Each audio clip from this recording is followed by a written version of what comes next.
유도선 목사입니다. 오늘도 여러분과 함께 은혜 받게 됐습니다. 오늘은 하나님의 구원 계획 86번째 시간입니다. 이제 신명기 한 번에 설교하기, 만원경적으로 먼저 신명기를 이제 보고자 합니다. 그래야 길을 잃고 헤매지 않게 됩니다.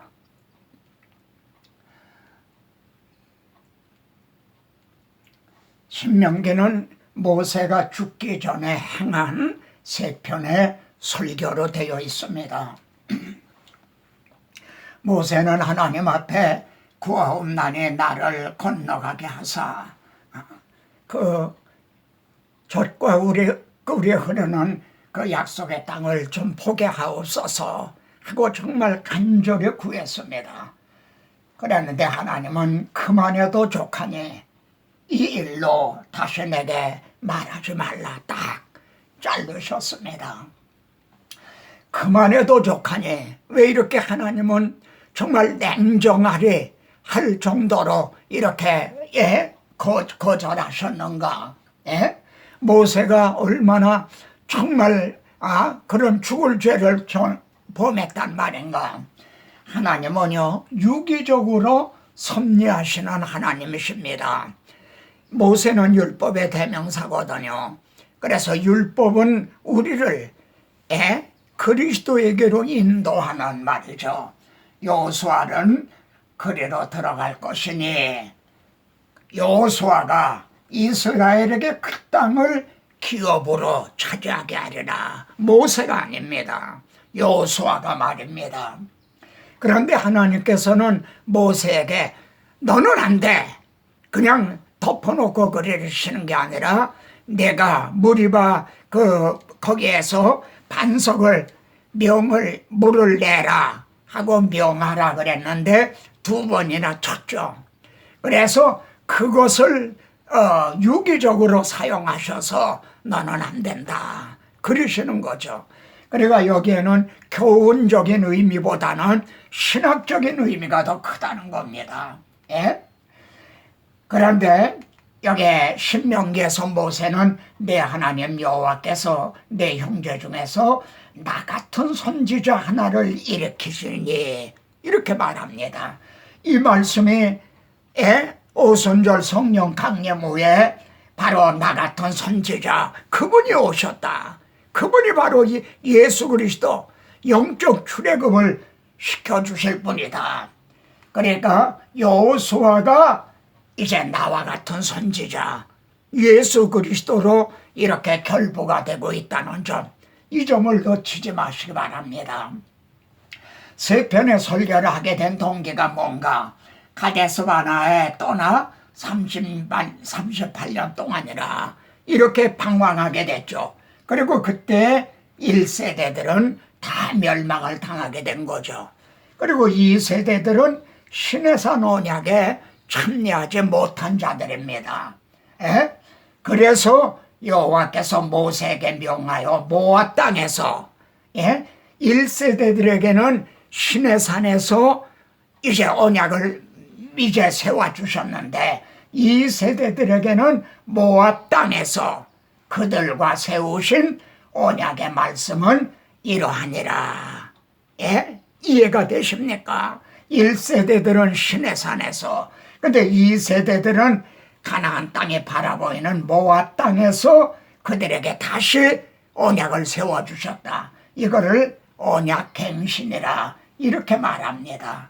그러니까 약속의 땅에 들어가서 라는 말이 신명기에는 20회 이상이나 등장합니다. 그러니까 신명기는 약속의 땅에 들어가서 명심하고 준행해야 될 그런 내용인 거죠.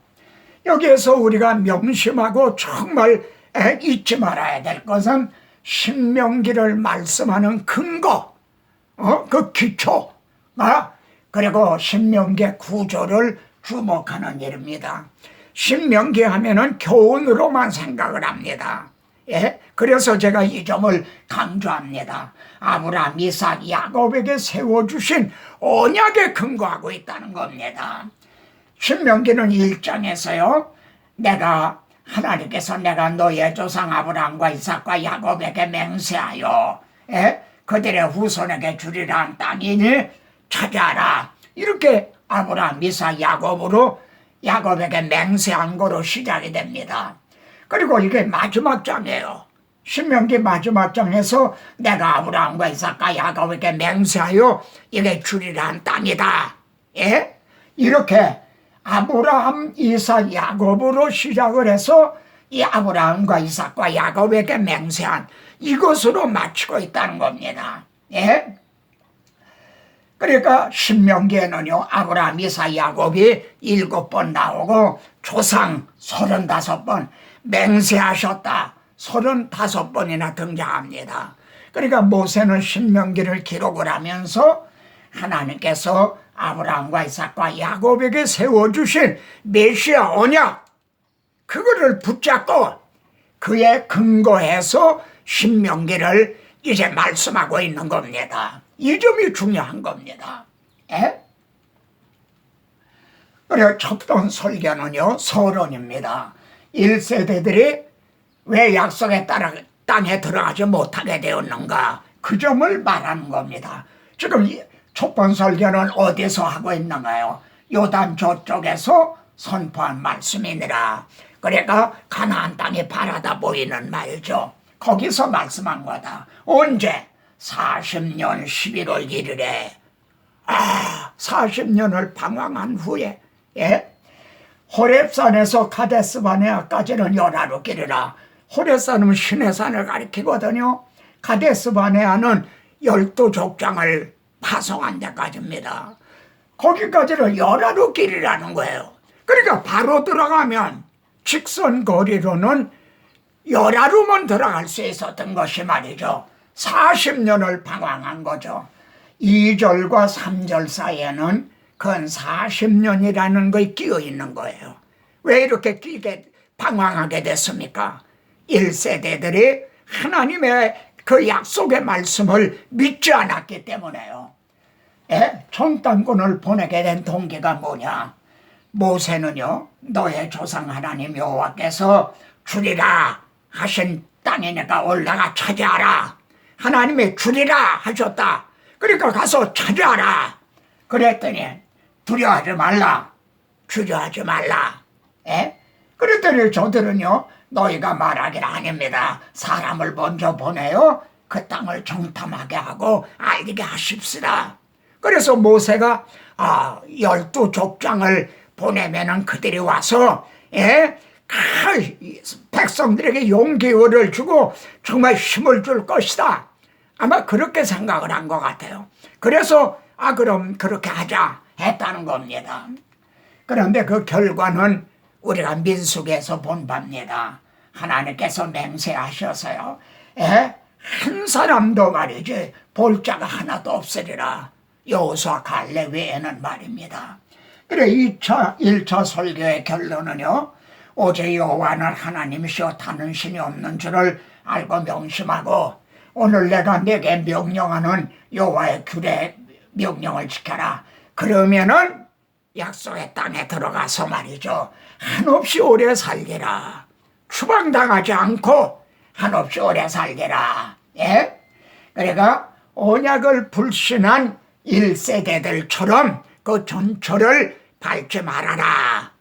이런 뜻인 거죠. 두 번째 설교는요, 본론입니다. 약속의 땅에 들어가서 지켜야 될 규례와 법도 그걸 듣고 배우며 지켜 행하라. 두 번째 설교는 모세가 이스라엘 자손에게 선포한 율법이 이러하니라. 이렇게 시작이 됩니다. 그래서 말이에요, 규례와 법도를 듣고 그것을 배우며 지켜 행하라. 우리도 이 말 설교를 듣고 배우며 지켜 행해야 되는 거죠. 듣고 배우기만 하는 게 아니라 지켜 행해야 된다.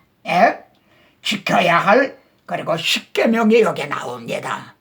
시내산에서 하셨던 십계명을 2세대들에게 또 전해주는 거죠. 그리고 신구약을 막론하고 멸망에 이르는 죄가 뭔지 아십니까? 나 외에는 다른 신들을 내게 두지 말지니라 십계명에 나오죠. 다른 신을 섬기는 거. 예? 이게 신명기에는 30번 이상이나 나옵니다. 그래서 다른 신, 저 우상 숭배는요, 십계명을 범했다는 단순한 그런 교훈적인 차원이 아닙니다. 하나님께서 아브라함에게 세워주신 메시아 언약을 배신한 거다 이거야. 왜냐하면요, 하나님께서는 아브라함에게 내 씨로 말미암아 천하 만민의 복을 받으리라 그러셨잖아요. 그런데 저들은 우상을 통해서 복을 받으려고 한 거예요. 오늘날도 복음을 통해서가 아니라 기복신학, 이게 우상 숭배와 같은 거예요. 예? 그러면 행해야 될 길과 행해서는 아니 될 길은 분명합니다. 예? 하나님, 내 하나님 여호와를 사랑하라. 이걸 쇠마라고 그러죠. 유대인들 요 앞에 이런 상자 같은 게 있죠. 그 안에 이 말씀이 들어있는 거예요. 예, 들으라 하는 말이에요. 그리고 이 말씀을 너희는 마음에 새기고 내 자녀에게 부지런히 가르쳐라. 잊지 않도록요. 그리스도가 오실 때까지. 그래서 유월절도 자녀들이 계속 지키게 하라 그러신 거죠. 예?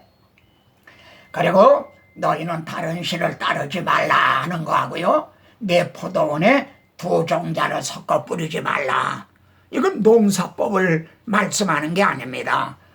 이제 혼잡되지 말라 이거예요. 여기 포도원은 하나님의 교회를 가리켜 말합니다. 거기 두 종자가 하나님은 좋은 씨를 뿌렸는데 주님은 말해요. 가라지가 이제 섞였다 이거예요. 이렇게 두 종자를 섞어 뿌리지 말라. 그러니까 이를 요약을 하면 복음을 보세라. 그리고 거룩함을 지켜라. 성별을 지켜라. 형제요. 그런데 오늘날 현대교회는요, 한국교회는 어떠합니까? 복음도 잃어버리고 성별도 이제 지키질 못하고 있는 건 아닙니까? 그러면 우리에게 남은 게 뭐가 있단 말입니까? 2차 설교에는 그래서 잊지 말라 하는 말이 12번, 기억하라 하는 말이 15번 이상 등장합니다. 여호와를 잊지 말고, 예? 광야에서 하나님을 경노하게 하던 너희 1세대들, 예? 그걸 잊지 말고 기억을 해라. 예? 너는 애굽 땅에서 종되었던 것과, 예? 여호와께서 속량하셨음을 뭘로요? 유월절 어린 양의 피로, 우리가 사탄의 노예였던 것과 자기 아들의 피로 속량하셨다는 것, 이걸 우리도 잊지 말아야 돼요. 예? 세 번째 설교는요, 핵심적이고 결론적인 말씀입니다. 그래 아주 장엄하죠. 그러니까 1, 2차 설교는요, 3차 세 번째 설교를 하기 위해서다 이렇게 말할 수가 있어요. 여기가 핵심이거든요. 오늘 너희 수령과 지파와 장로들과 지도자들과 모든 남자와 유아와 아내와 심지어 나무를 패는 자로부터 물 깃는 자까지 다 너의 하나님 여호와 앞에 서 있는 것은, 모세는 내 앞에 서 있다. 그리고 그렇게 말하고 있지 않습니다. 하나님 앞에 서 있다. 얼마나 장엄합니까? 예, 성도들이 예배드리러 나오는 것도 하나님 앞에 있는 거지 목사 앞에 있는 게 아닙니다. 그러면은 왜 이렇게 하나님 앞에 서와 난가?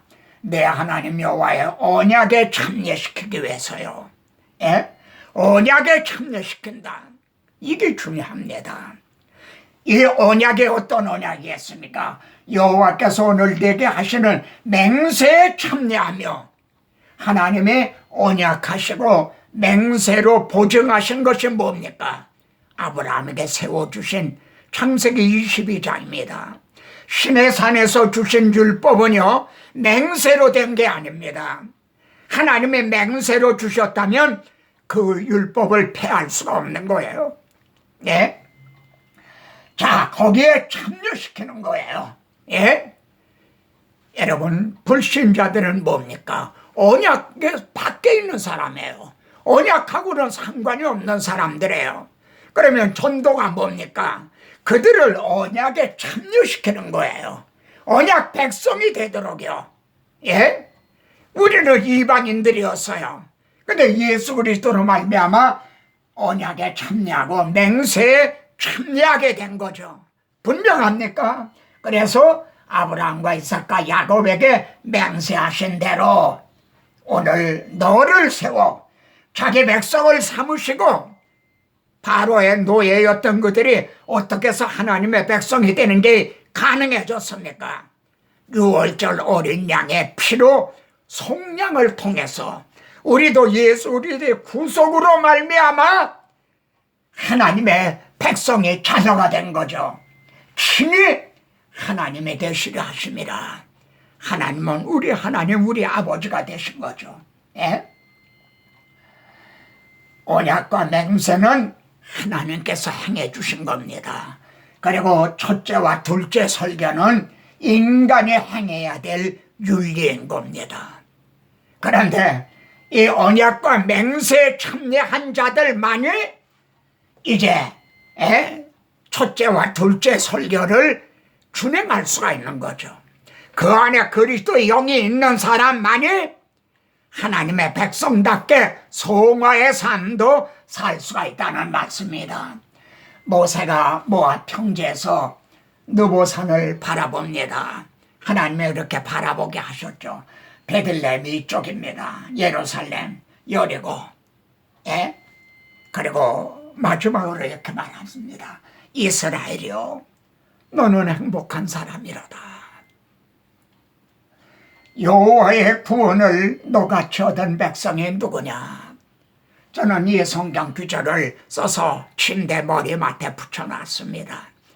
그리고 읽기는 이렇게 읽습니다. 유도순아, 너는 행복한 사람이로다. 여호와의 구원을 너같이 얻은 백성이 누구냐? 형제도 그러합니다. 믿으십니까? 확신합니까? 아멘입니까? 다음 시간에 또 뵙겠습니다.